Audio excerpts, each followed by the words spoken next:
cuando tú estás esforzándote por guardar los mandamientos y vienen estos problemas, puedes realmente sentir la tranquilidad del espíritu. Pero cuando no estás haciendo las cosas bien y vienen esos problemas, sientes que es un castigo, sientes que es algo que es una consecuencia por no estar haciendo mal las cosas. Incluso a veces hay experiencias personales que no las compartes en el púlpito, ¿no? Porque no hay un contexto para las personas y luego lo peor van a decir, órale, pero para ti es algo bien fuerte porque solo tú sabes qué necesitabas o cómo llega a esa experiencia. Entonces también no vale la pena compartir algo tan sagrado con alguien que no lo va a valorar, ¿no? Esto es Ven, síguelo. Un enfoque práctico de las Escrituras con Adrián Diarte, Damara Durán y Eduardo Vadillo. Comenzamos. En Éter de 6 al 11 encontramos el patrón ideal para ejercer un buen liderazgo. Aprendemos que debemos de confiar en el Señor, ser humildes y seguir el ejemplo de Cristo. Esta fórmula, para nada secreta, nos ayuda a convertir nuestra tierna fe en algo inquebrantable, nuestra humildad en un antídoto para el orgullo, en seguirle a Él nuestra ruta segura. Nada secreta la fórmula. No, a comparación de lo que vamos a ver ahorita. Bienvenidos al episodio 47 para que sea destruido el mal, donde analizaremos, como decías Eduardo, Éter del 6 al 11. Y les recordamos que el ver este episodio no sustituye tu estudio personal de las Escrituras, ni tu estudio familiar del manual Ven, sígueme. Entonces, estamos muy agradecidos porque nos vean y esperamos poder bajar las ideas del manual a una manera práctica de nuestra vida, pero en ningún momento cuenta como check de haber estudiado la clase, ¿no? Hay que obtener sus propias experiencias, impresiones y todo eso. Así es. Bueno, pues comenzamos con Éter 6, ¿qué te parece? Me parece muy bien. Y Eduardo, fíjate que la primera parte es una parte muy interesante. El manual lo titula El Señor me guiará a lo largo de mi travesía terrenal. Y yo me pude ver muy identificado con esto, porque después de bajar del monte, o sea, después de vivir una experiencia elevada, el hermano de Jared ahora va a aplicar en su vida diaria lo que aprendió. Uh-huh. ¿Y dónde hemos vivido esta experiencia? Tal vez a lo mejor cuando regresamos de la misión, o cuando te relevan de algún llamamiento que toma mucho de tu tiempo de la vida diaria. El volver a ser un simple mortal con tiempo para poder aplicar lo que has venido enseñando o lo que has aprendido. Para el hermano de Jared era el momento de bajar las enseñanzas de su mente y de su corazón a sus manos y a sus pies. Es decir, aplicarlo en la vida diaria. Y es ahí donde muchas veces nos llega a fallar el entendimiento del Evangelio. Entendemos el principio del arrepentimiento, el principio de la fe, pero al momento de aplicarlo con nuestro semejante, con nuestra esposa, con nuestros hijos, con los compañeros de trabajo, nos puede llegar a fallar. Entonces, la casi imposible travesía de pasar por las aguas también va a ser una prueba de pasar por la fe. Y fíjate, ahorita que dijiste eso de cuando vienes de algo así grande, ¿no? No sé dónde leí que decía que el llegar a la cima no es para quedarte en la cima, es para agarrar perspectiva. Entonces ahora sí, bajas y vives tu vida, ¿no? Pero es como ir al templo, pues ¿por qué no mejor se hacen departamentos en el templo y todo el día estás con el espíritu? Pues no funciona así, ¿no? No des ideas, Eduardo. Fíjate que es bien curioso porque como hobby a mí me gusta mucho ese senderismo. Tenemos un grupo de amigos que hacemos senderismo y muy leve, ¿verdad? Muy tranquilo. No son montañas, son cerritos, son montañas chiquitas. Y la mayor parte del tiempo la pasas subiendo y el tiempo que estás arriba observando yo creo una quinta parte de toda la travesía. Y uno debe de disfrutar el proceso. Y cuando estás abajo, el tiempo de recuperación o el tiempo de seguirte preparando para la siguiente montaña es lo que lo convierte especial, esos cuantos minutos allá arriba. Y Eduardo, mucha gente compara la experiencia que tuvo el hermano de Jared en este lugar elevado con la experiencia de ir al templo, el velo, ver la mano del Señor y el después aplicar las enseñanzas. Y como te digo, ahí es donde viene la verdadera prueba de fe. ¿Qué te parece si empezamos en el capítulo 6, versículo 2? Si nos ayudas, por favor, con versículos 2 y 3. Sí, dice, porque sucedió que después que el Señor hubo preparado las piedras que el hermano de Jared había llevado al monte, el hermano de Jared descendió del monte y colocó las piedras en los barcos que se habían preparado, una en cada extremo, y he aquí dieron luz a los barcos.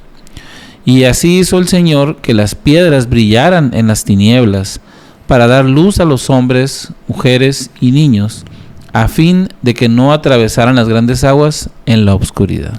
Y muchas veces nos esmeramos por un proyecto, nos esmeramos por algún suceso especial en nuestras vidas y le rogamos a Dios y Él nos contesta y prepara esas piedras en nuestra vida. Y también, Eduardo, muchas veces lamentablemente, al momento de llevar a cabo esto, los dejamos a un lado.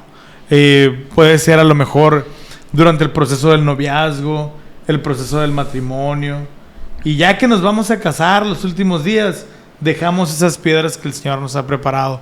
Hay muchos ejemplos que cada uno de nosotros debe de analizar, pero tenemos que estar preparados para recibir aquello que pedimos. Muchas veces, si es justo, el Señor nos va a conceder.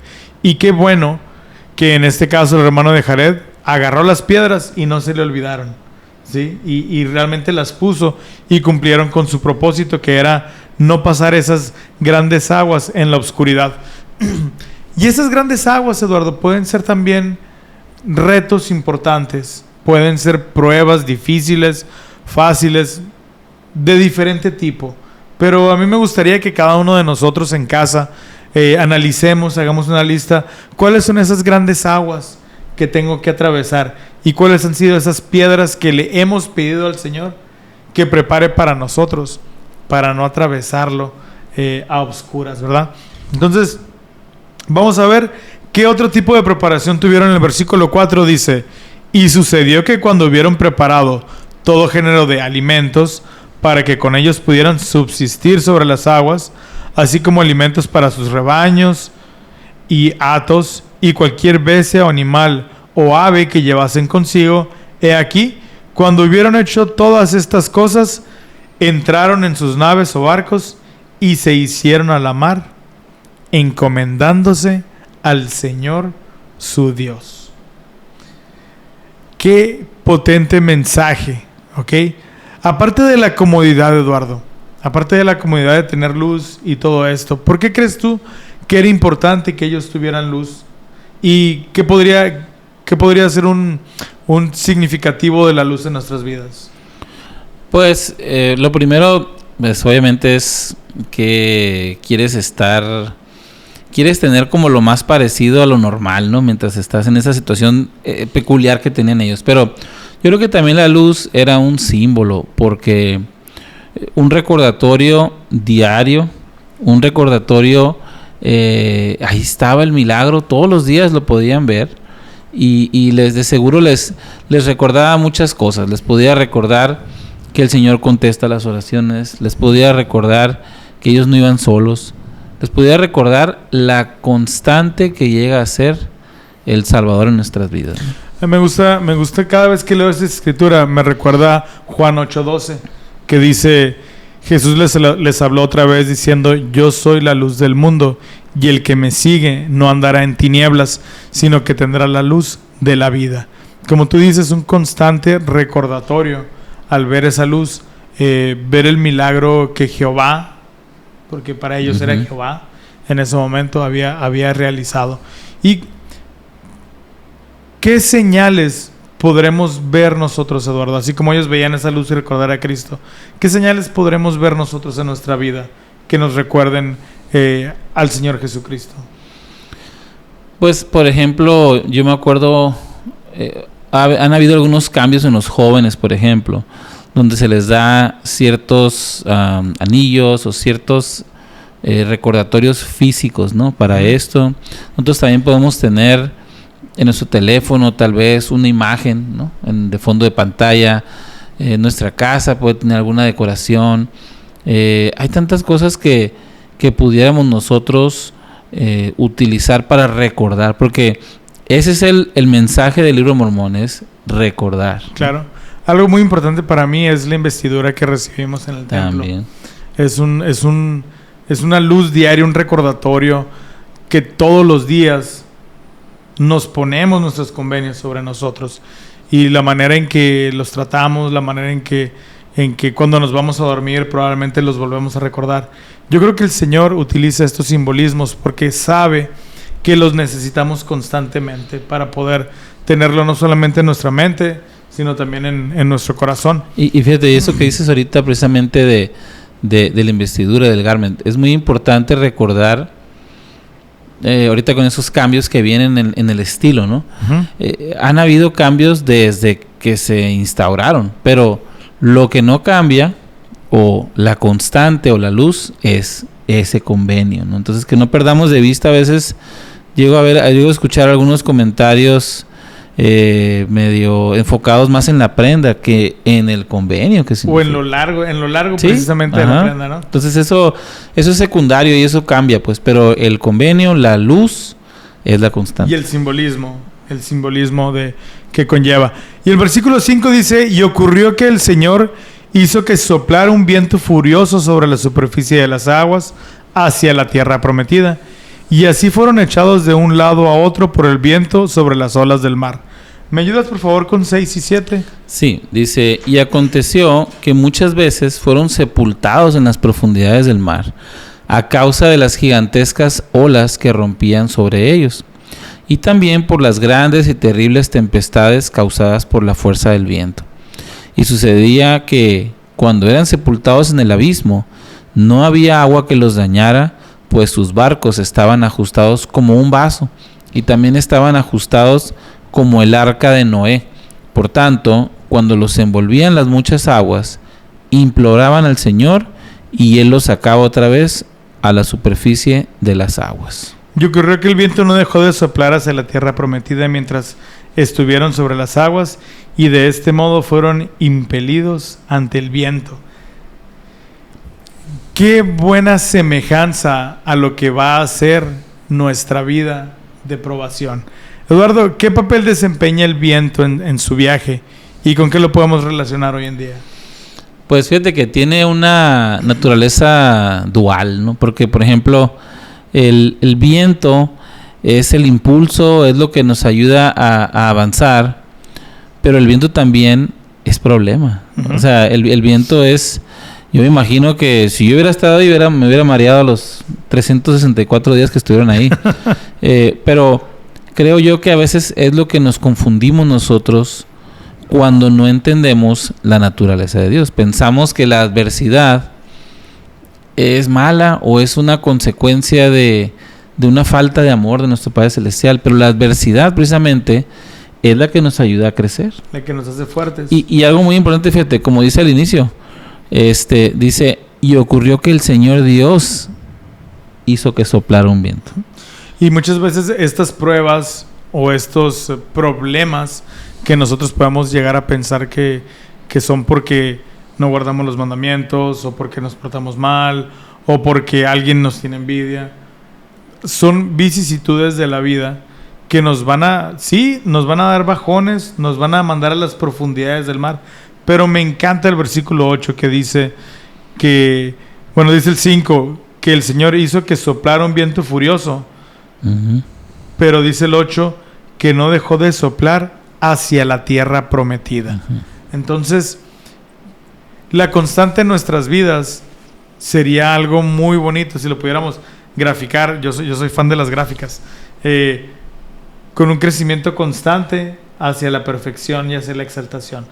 Pero lejos de que esa gráfica sea algo recto, va a ser una curvatura con plusvalías, con minusvalías, y va a parecer más una cuerda que se está moviendo. Cuando estamos arriba, a lo mejor es cuando estamos bajando del monte que estamos con el Señor. Y cuando estamos abajo es cuando estamos siendo hundidos por las profundidades del agua. Pero mientras la constante sea hacia la derecha, o sea, hacia el crecimiento, podremos darnos cuenta cómo el Señor nos va a sacar. Y nosotros podemos pedirle al Señor: Señor, dime cómo debo hacer este barco. Le hago una ventana arriba, le hago una ventana abajo. Aquí están estas piedras, tócalas para que haya luz.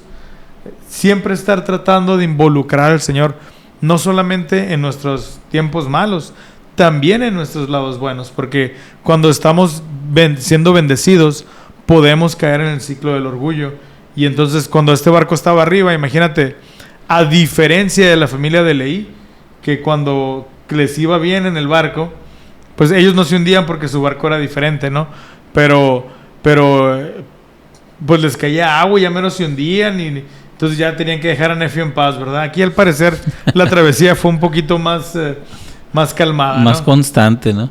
Pero así fíjate, algo que me gusta ahorita que mencionabas esta gráfica de ir hacia o esta escritura, ¿no? Que dice que soplaba hacia la tierra prometida.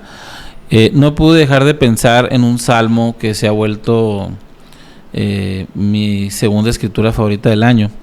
Y dice, entonces mis enemigos serán vueltos atrás el día en que yo clame. Dice, esto sé, Dios está a mi favor. Y yo creo que cuando vengan estos vientos, debemos de recordar esa frase, que estos vientos son a mi favor, que estos vientos, como tú dijiste, soplan hacia la tierra prometida, nos llevan hacia el mejor destino. Y es que, Eduardo, cuando tú estás esforzándote por guardar los mandamientos y vienen estos problemas, puedes realmente sentir la tranquilidad del espíritu. Pero cuando no estás haciendo las cosas bien y vienen esos problemas, sientes que es un castigo, sientes que es algo que es una consecuencia por no estar haciendo mal las cosas. Puede ser el mismo problema y la misma situación, pero tu fortaleza espiritual va a ser que tú tengas ese tipo de sentimientos y puedas decir, como dice el Salmo, Dios está conmigo y voy a salir de esta, Él me va a sacar. Yo creo que debemos de ser más como el hermano de Jared y como este pueblo que iba. El versículo 9 dice que y le cantaban alabanzas al Señor. Sí, el hermano de Jared le cantaba alabanzas al Señor y le daba gracias. Y Loor todo el día, y cuando llegaba la noche no cesaban de alabar al Señor. ¿Y cómo es posible estar orando todo el día? ¿En qué momento entonces se enfocaban en sacar el agua o en ver? Atender al rebaño. Y entonces esto yo creo que es más que nada es una actitud. A ti, Eduardo, de manera personal, si te dijera que estuvieras en alabanzas al Señor todo el día, ¿estarías cantando himnos o cómo lo harías o cómo lo haces? Pues yo creo que es una combinación de cosas. Por ejemplo, muchas veces tú puedes estar trabajando, pero tú puedes a lo mejor dar gracias de que se cerró este trato, por ejemplo, ¿no? Esa es una manera de estarlo recordando. Tal vez la música que pones si tu área de trabajo o tu trabajo te permite. Pero yo personalmente me he enfocado mucho en el agradecimiento. Y eso es algo que puedes hacer todo el día, por cualquier pretexto. Algo que me ha gustado, o no sé, me ha nacido. Por ejemplo, a la hora de cenar o a la hora de comer, es decir, gracias porque pude elegir qué comer. Okay. O sea, ya no nomás es comí y no me morí de hambre, ¿no? Sino, bueno, tuve la bendición de incluso decir, pues yo tengo ganas de comer esto, ¿no? Entonces, puede uno, la verdad, buscar cualquier pretexto para agradecer, y es una forma de alabanza también. A mí me llena de ternura mi corazón a la hora de la comida. Cuando mi hijo Max, le pedimos la oración, y él es muy práctico, ¿no? Es muy, muy, muy pragmático y muy, muy práctico. Y dice, pero lo que dice, lo dice el corazón, no tiene filtros, tiene apenas 10 años, pero él dice, gracias porque papá pudo vender. y tenemos comida el día de hoy. Bien que sabe de dónde. Entonces, esa es una manera que me recuerda a mí que si me va bien en el trabajo es porque el Señor así lo quiere. Y si me va mal, también. Porque hay veces que yo llego a la casa casi jalándome más los pelos y quedándome más pelón. y escucho a Max que dice esto en la oración y digo, bueno, a pesar de la situación, tenemos comida y rica, ¿no? ¿Verdad? Te aterriza. Entonces, el viaje continúa y dice que tenían luz continuamente y cuando se hallaban tanto cuando se hallaban arriba del agua como abajo del agua. Y dice que el versículo 11, que de este modo fueron impelidos sobre las aguas por 344 días. 11 meses. Casi un año, ¿verdad? Casi un año. Casi un año. Y desembarcaron en las playas de la tierra prometida. Qué curioso que no nos mencionan que querían matar al hermano de Jared o a Jared, sino que continuamente el viaje fue tranquilo. Yo no recuerdo, Eduardo, si el libro de Mormón menciona en Nefi cuánto duró el viaje, pero... Pues en el desierto sí, pero no recuerdo el otro. No en las aguas. Uh-huh.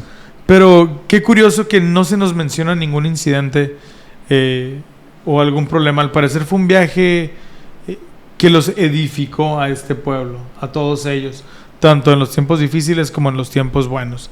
Y qué padre que en nuestros diarios pudiéramos escribir temporadas como estas, ¿no? Y aquí entonces la adversidad es algo que viene de fuera y no de adentro, que cuando es de adentro, esa era la aflicción más grande de Leí y de su familia, ¿no? Y un contraste completamente diferente, bueno, un contraste con lo que vamos a ver en el siguiente tema que vamos a ver, ¿verdad? Pero vamos a terminar esto primero.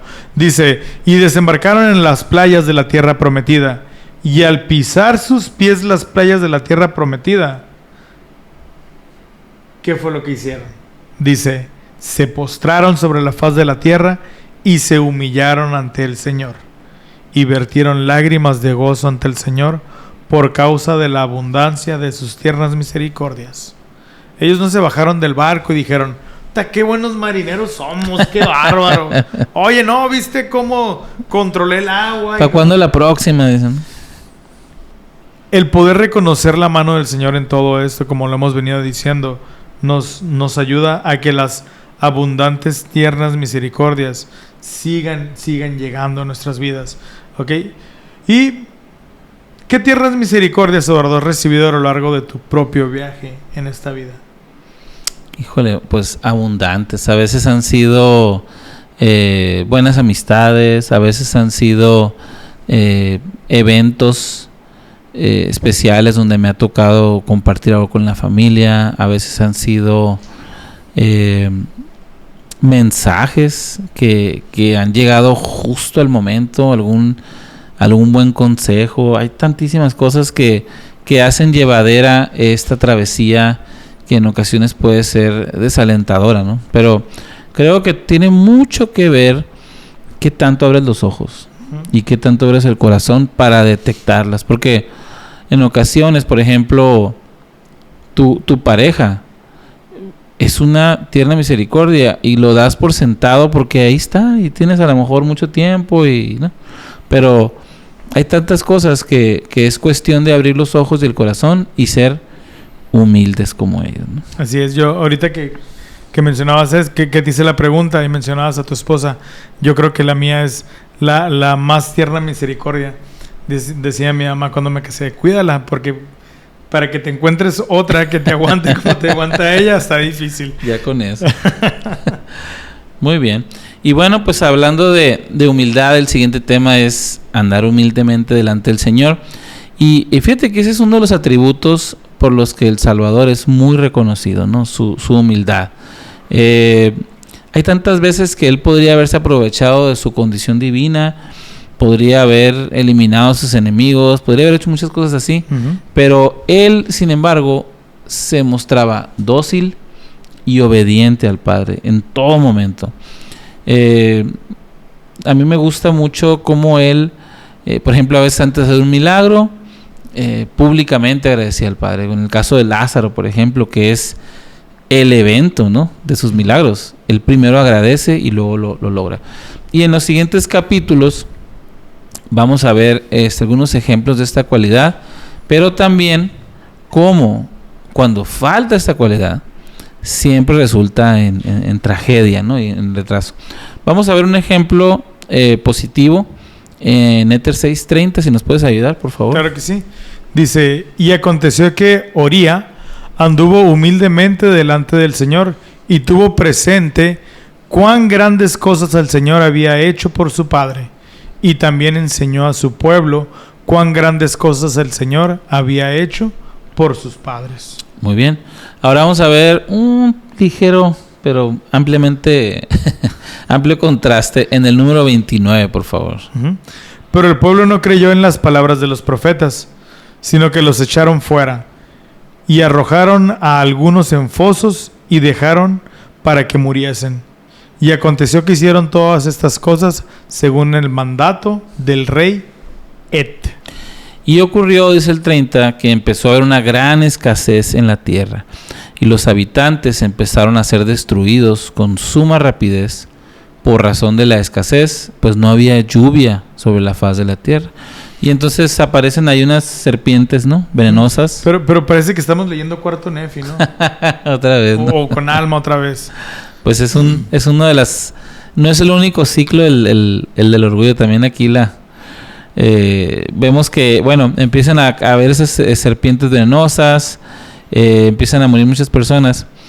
Pero vamos a ver qué sucede en el 34 y 35, por favor. Y sucedió que el pueblo siguió el rastro de los animales y devoró los cuerpos muertos de los que caían por el camino hasta que los consumieron todos. Ahora bien, cuando los del pueblo vieron que iban a morir, empezaron a arrepentirse de sus iniquidades y a clamar al Señor. Y aconteció que cuando se hubieron humillado suficientemente ante el Señor, Él envió la lluvia sobre la faz de la tierra. Y el pueblo comenzó a revivir y empezó a haber frutos en las tierras del norte y en todas las tierras circunvecinas. Y les mostró el Señor su poder para librarlos del hambre. ¿Qué diferencia hay entre estas dos clases de humildad? Pues hay dos maneras de ser humilde, ¿no? La primera, porque te das cuenta del error, y la segunda, porque te cacharon. Porque ya no das más y tienes que humillarte. En ambas, el Señor te puede perdonar y te puede bendecir si así lo considera Él. Yo considero que la gran diferencia es qué tan rápido vuelves a caer en el ciclo del orgullo. Se vale ser compelido al arrepentimiento, se vale también que te caiga el 20. Pero si lo descubres por ti mismo, el proceso del ciclo del orgullo se va a poner en 0.5 en vez de velocidad normal. Y también yo creo que el Señor te da un entendimiento más claro de las cosas, ¿no? Sí, definitivamente. Sí hay una diferencia, y de hecho lo menciona en el Salmo 32. Dice, porque por haber sido obligados a ser humildes, fuisteis bendecidos. ¿No suponéis que son más bendecidos aún aquellos que se humillan verdaderamente?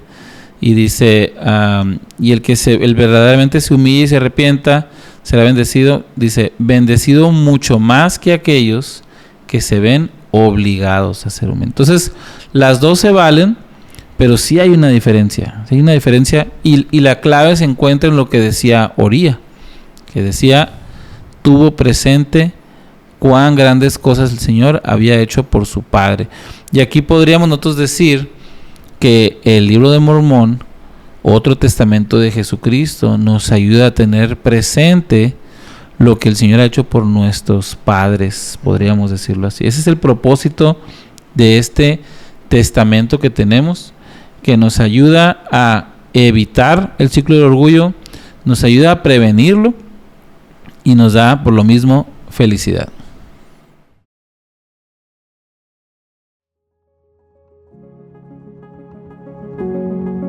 muchas cosas que platicar, muchas experiencias que contar. Estás escuchando Ven, Síguelo, un enfoque práctico de las Escrituras. La instrucción de Miqueas sobre cómo volver el corazón a Dios y cómo reunir los requisitos para la salvación contienen 3 elementos relacionados entre sí. Hacer justicia significa actuar de manera honorable con Dios y con otras personas. Actuamos honorablemente con Dios al humillarnos para andar con Él. Actuamos honorablemente con los demás al amar la misericordia. Hacer justicia es, por lo tanto, la aplicación práctica de los 2 grandes mandamientos. Amarás al Señor tu Dios con todo tu corazón y con toda tu alma y con toda tu mente, y amarás a tu prójimo como a ti mismo. Hacer justicia y humillarnos para andar con Dios es retraer deliberadamente nuestra mano de la maldad, andar en sus estatutos y actuar y permanecer verdaderamente fieles. La persona justa se aparta del pecado y se vuelve hacia Dios, hace convenios con Él y guarda esos convenios. La persona justa elige cumplir los mandamientos de Dios, se arrepiente cuando falla y sigue intentándolo. Regresamos a Ven, Síguelo, un enfoque práctico de las Escrituras. El tercer punto que vamos a tocar de la lección, de los 4 que menciona la lección, Eduardo, es que el Señor no obra en la oscuridad. Y aparte del ciclo del orgullo en el libro de Mormón, hay elementos que también se repiten constantemente. Las combinaciones secretas. Estos llegaron a ser la ruina no solamente de los nefitas y de los lamanitas, sino también de este pueblo que estamos estudiando después, pero que pasó antes. Los jareditas, o como me gusta decirle a mí, los hijos del hermano de los jareditas. Y curiosamente el líder era Jared, ¿verdad? Y se le respeta. Estas combinaciones secretas son un veneno altamente corrosivo y capaz de acabar con las sociedades completas. Las combinaciones secretas, Eduardo, empezaban con gente que de alguna manera,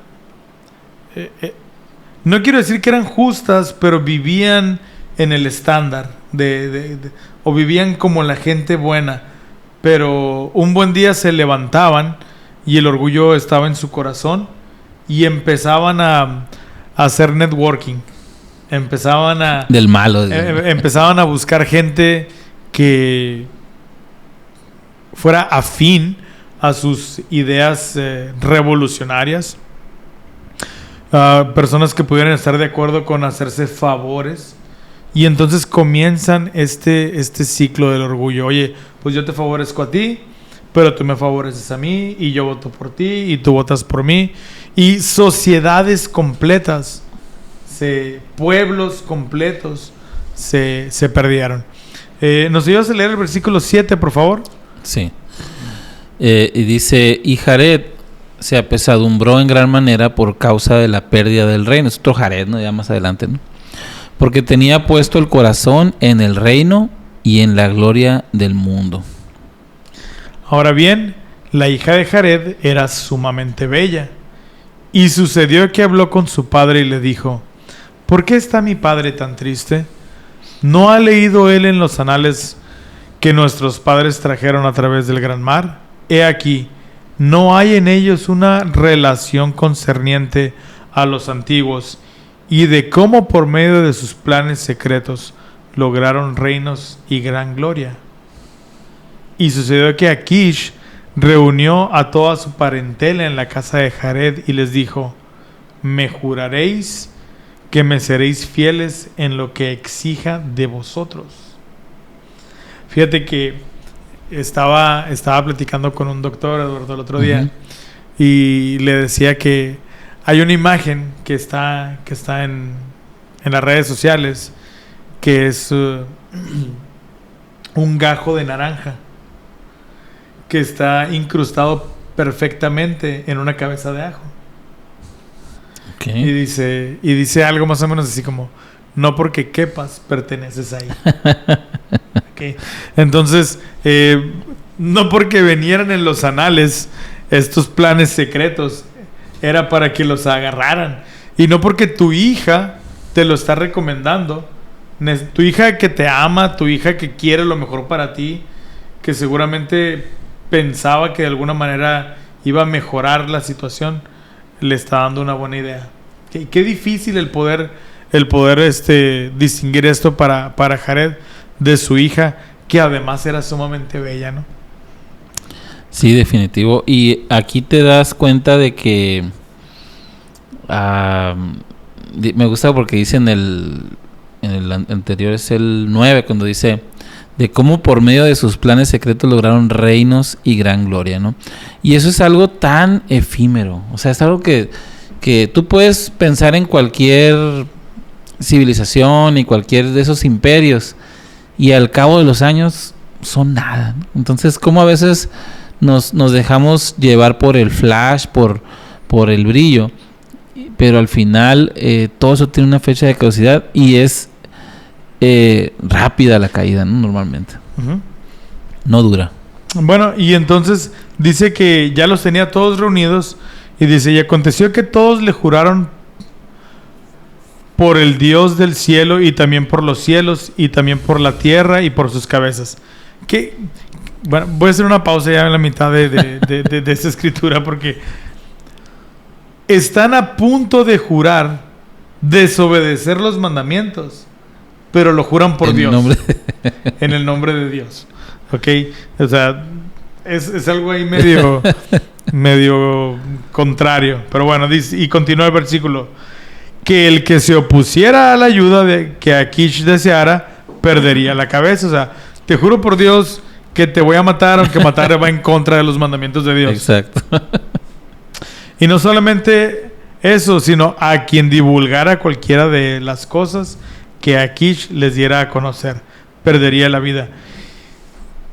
¿Y qué influencia tenía Akish? Que ellos prometieron hacer algo que todavía no sabían. O sea, lo que él nos va a decir... Un cheque en blanco ahí, fue un ¿no? cheque completamente, ¿no? Y los preservó en el poder del diablo para administrar esos juramentos.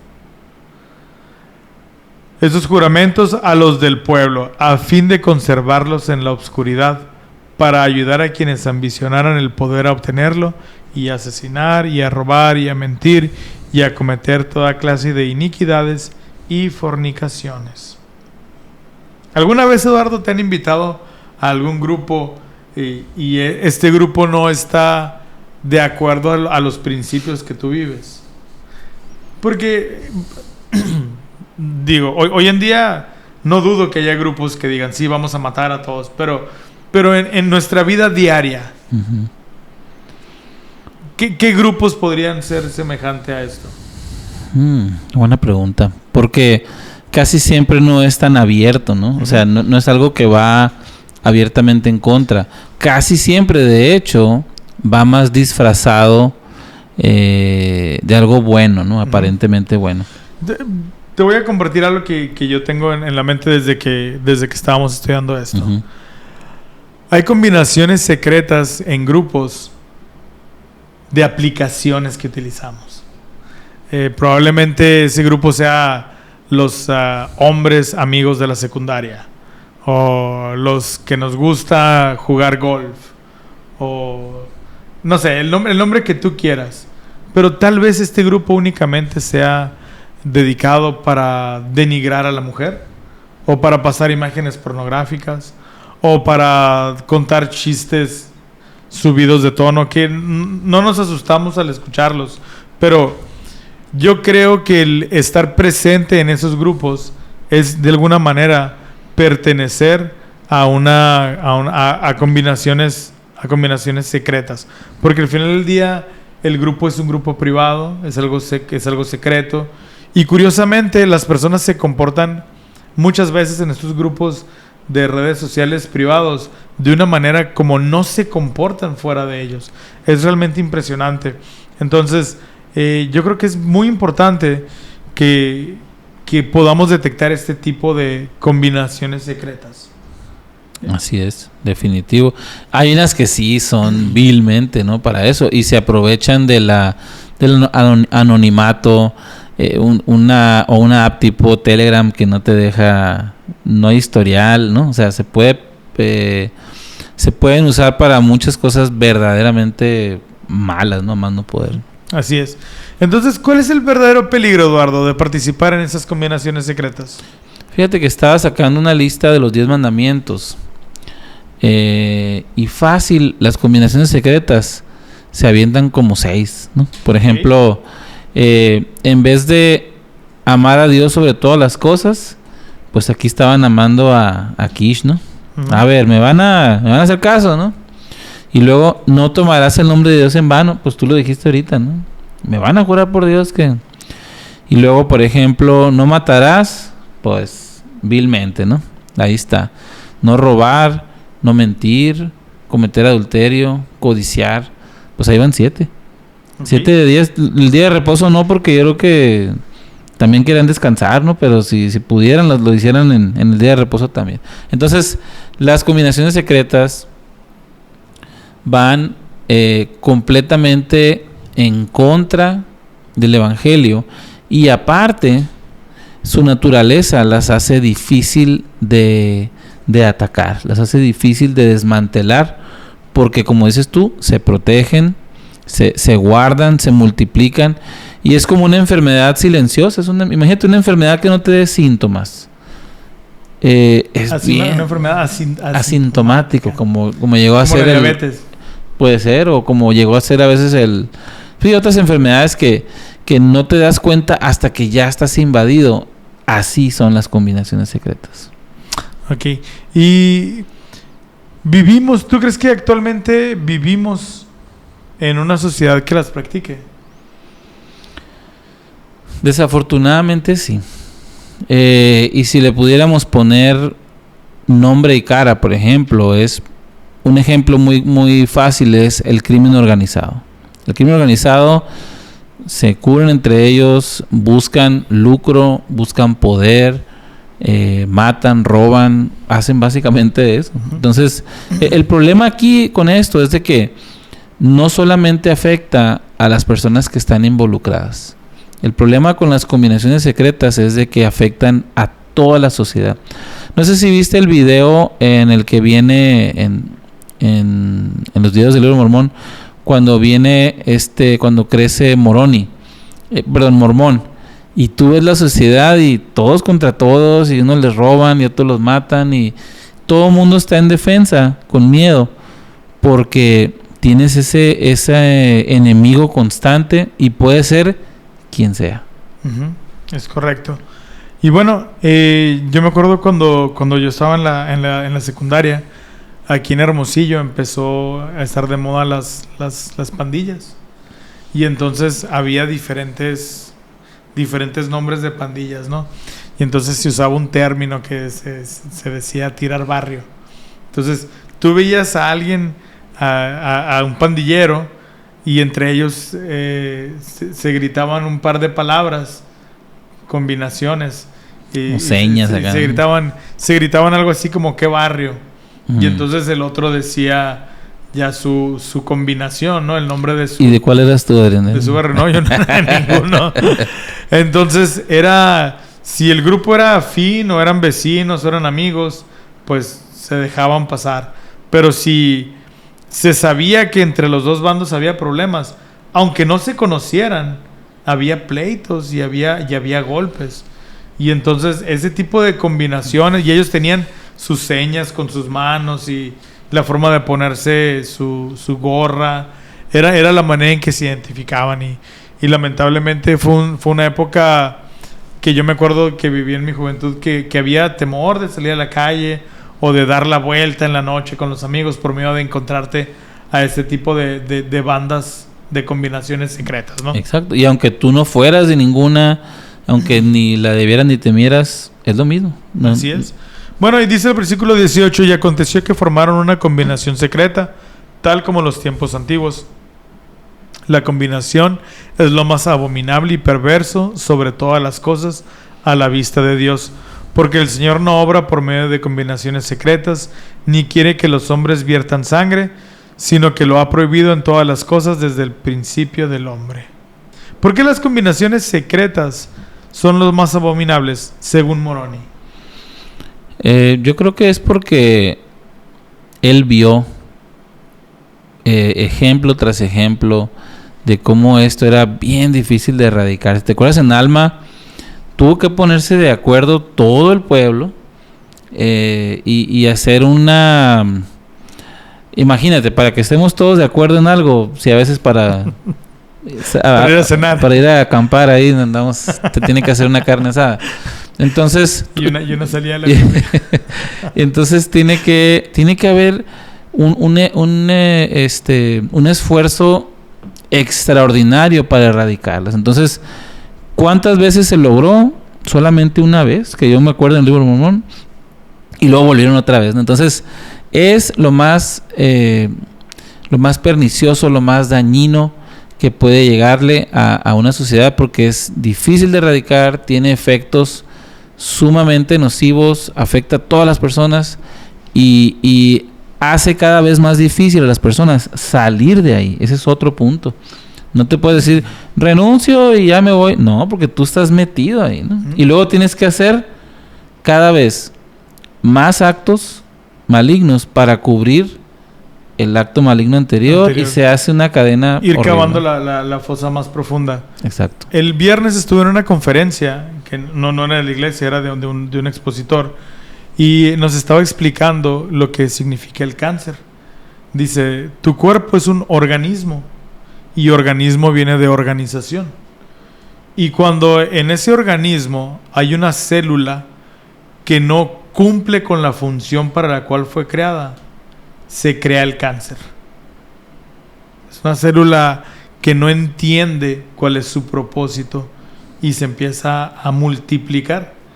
Y esas combinaciones secretas resultaron ser un verdadero cáncer para estas sociedades, puesto que no entendían cuál era su naturaleza divina y cuál era el orden que debían de seguir. ¿Okay? Correcto. Y bueno, Eduardo, ¿acaso las enseñanzas que recibimos en el templo no son secretas? ¿Qué diferencia hay? Pues hay una diferencia entre lo sagrado y lo secreto, ¿no? Porque, por ejemplo, si te fijas, cada vez más la iglesia nos da luz, hace más pública la luz que hay en el templo.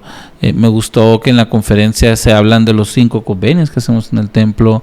Cuando se dedica un templo, antes de que se dedique, va la prensa, o sea, todo el mundo entra y ve y conoce el templo. Si bien hay ciertas cosas que son sagradas, eso es porque necesita haber un contexto para ellas, ¿no? Para que se puedan entender, para que se puedan sacar provecho. Pero es muy diferente esto a algo que nunca quieres que nadie sepa y es diseñado para lo malo, ¿no? Que esa es la gran diferencia para mí, ¿no? Para mí la gran diferencia, como tú dices, es que cuando algo como lo que pasa en el templo es tan de trascendencia tan grande para ti, debes de ser cuidadoso con quien compartirlo para que no pierda esa grandeza y esa luz que te trae. Lo que es sagrado te ilumina, lo que es secreto te obscurece y te da sentimientos de temor. Incluso a veces hay experiencias personales que no las compartes en el púlpito, ¿no? Porque no hay un contexto para las personas y luego lo peor van a decir, órale, pero para ti es algo bien fuerte porque solo tú sabes qué necesitabas o cómo llega a esa experiencia. Entonces también no vale la pena compartir algo tan sagrado con alguien que no lo va a valorar, ¿no? Pero luego están en el púlpito y dicen, y me pasó algo tan sagrado que no lo puedo compartir. Bueno, pues ¿para qué nos dices? Pues, bueno, ¿para qué nos dejas picados? ¿Para qué nos dejas picados? Pues, Eduardo, pues muchísimas gracias a todos ustedes por habernos acompañado a este episodio 47. Combinaciones secretas y cómo evitarlas. Creo que ha sido un episodio de gran aprendizaje y queremos invitarlos a que nos compartan en los comentarios cuál ha sido su experiencia al vivir en la luz en vez de estar en la oscuridad y qué emoji sería bueno, Eduardo, que nos dejaran ahí para saber que llegaron hasta el final del capítulo. Un solecito, un foquito, algo así, ¿no? Un solecito para conocer la luz. Hablábamos acerca de esta escritura que dice que Jesucristo es la luz. Entonces, pues muchísimas gracias por habernos acompañado y nos vemos la próxima semana. Esto fue Ven, síguelo. Un enfoque práctico de las Escrituras con Eduardo Vadillo, Damara Durán y Adrián Diarte. Hasta la próxima.